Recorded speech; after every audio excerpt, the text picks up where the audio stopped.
We're going to start in just a minute, but before we begin the introduction, there's a terrific new article in this week's Business Week that John wants to tell us about, relevant to the class.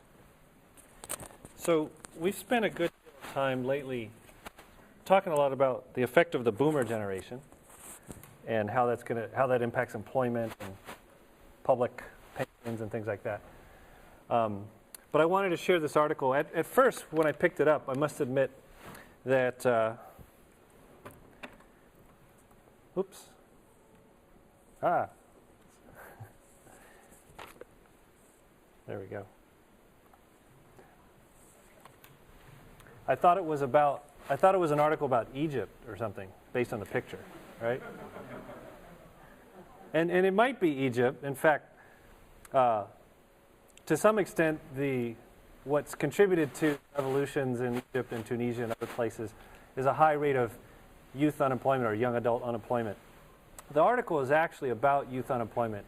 They call it youth. In my mind, youth is younger, but in terms of the article, they mean young adults as well.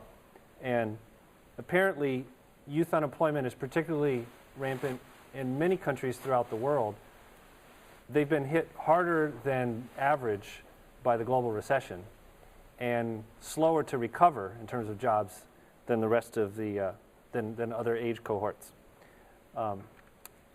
This is just a graph of the extent of unemployment around the world among youth.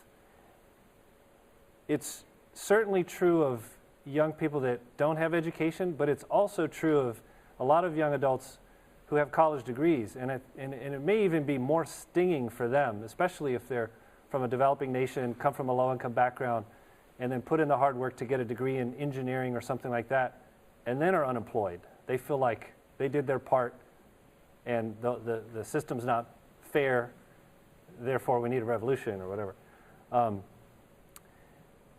If, to the extent that has a demographic shape like the United States, if you recall from the last couple of lectures, over the next few years, it should, to some extent, lessen, because there will be an increasing demand for workers relative to the supply based on the retirement of boomers. In some of these countries, though, they don't have a shape like ours. If theirs is more wide at the bottom, then that problem may not necessarily go away because they have a huge amount of people looking for jobs. The one other thing I wanted to highlight about this article that caught my attention was the fact that the impact on young people may not be short-lived for those that are unemployed right now. In other words, there was a mention in here that among college graduate white males in the United States, for every 1% higher in unemployment compared to average, they suffer a 5 to 7% decrease in wages, and that even 15 years later, they're suffering from a lower wage earning than had they graduated during a time of normal employment or abundance. And that's just the financial impact. As you can imagine, there's also a psychological impact if you graduate and then can't get a job for 2, 3, and in some of the cases in the article, there were some young adults that couldn't get a job for 10 years. So I just wanted to highlight that, bring that attention about the youth and young adult unemployment around the world. And I'll turn back to Barry. Thank you, John.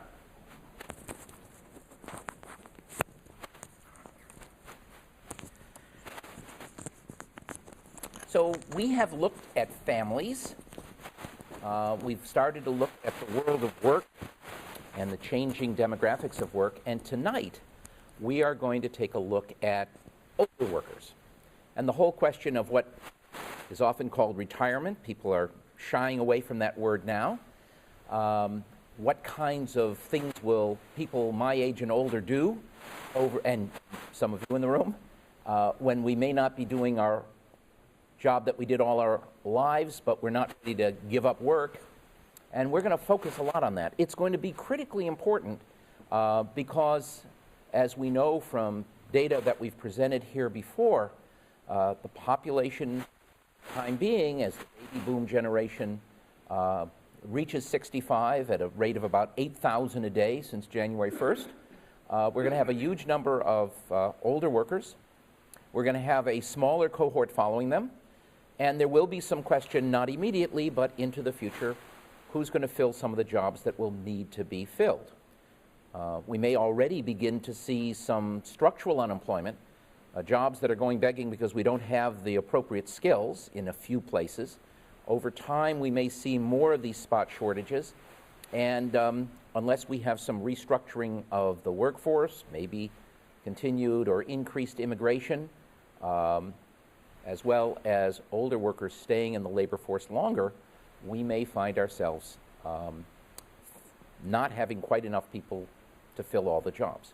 It also raises questions about retirement and how we're going to pay for that, Social Security, Medicare, a whole lot of things.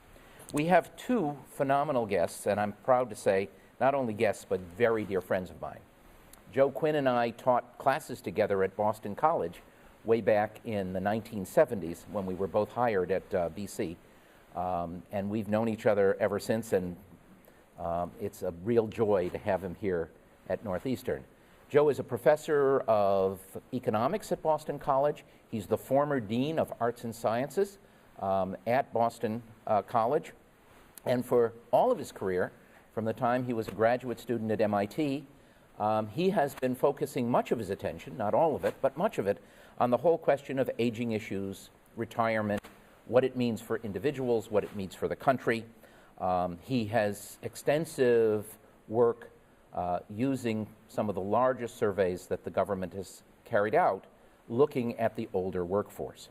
And Joe will go first and give us his wisdom on some of these issues from his many years working in the area. Our second speaker, who will follow Joe, is Phyllis Siegel. Phyllis and I have become very good friends over the last number of years. When she asked me if the Dukakis Center would be willing to do some research on would there be jobs for older citizens in the future, as part of her work as Vice President of Civic Ventures, an organization which is devoted to looking at the whole question of encore careers. What do you do after you retire but you don't stop working? She can tell us a little bit more about this. Phyllis has worked in this area for some time. She's a trustee of the John F. Kennedy Library. She's on the board of overseers of the Heller School, where she attended her undergraduate work back in the 1960s. When I was an undergraduate at Michigan, we graduated in the same year, actually. She served on President Barack Obama's transition team as part of the incoming administration. She's worked with the now Legal Defense and Education Fund and has served as the fund's president, and she was the chair of the Brady campaign to prevent gun violence. So she has been deeply involved in most of the very, very important social issues. And tonight she's going to talk about the work she's been doing with Civic Ventures and the marvelous work that she and her colleagues have been doing, thinking about the whole question of encore careers. So without further ado, Professor Quinn.